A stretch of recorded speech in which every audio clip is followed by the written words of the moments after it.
Hello' everyone, এয়া আজি আমাৰ গলৈ পূৰা ভকত হৈ বহি আছে আৰু আমি সকলোৱে নাম গাই থকা সি কিমান ফূৰ্তি পাইছে। মোৰ অলপ গাটো বেয়া বাবে মোৰ মাতটো অলপ বেয়া হৈছে, আপোনালোকে ইগন'ৰ কৰিব। আৰু আগৰ ভিডিঅ'টো মই কৈছোঁ আমাৰ গলুৰ বসন্ত হৈ আছে, অকণমান কমিছে।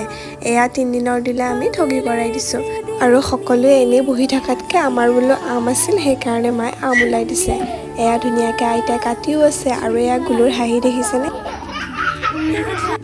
আমাৰ আমো কটা হ'ল আৰু এয়া আমি আম খাই আছোঁ। আমকেইটা বহুত টেঙা আছিল গাইজ, কিবাকৈ খাইছোঁ আৰু নিমখৰ লগত। এয়া দেখিছেনে গুলুৱে কাৰ স্বভাৱ লৈছে।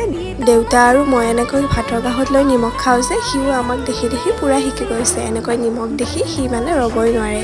আমাৰ প্ৰসাদো হ'ল। এয়া প্ৰথমতে গুলুক এখন পাত দি লৈছোঁ, কাৰণ তাৰ বসন্ত ওলাইছে, তাকতো দিবই লাগিব। এয়া ধুনীয়াকৈ তাকো প্ৰসাদ দিলোঁ আৰু আমি সকলোৱে খাবলৈ ল'লোঁ। আজিৰ ভিডিঅ'টো ইমানতে, bye bye, love you all.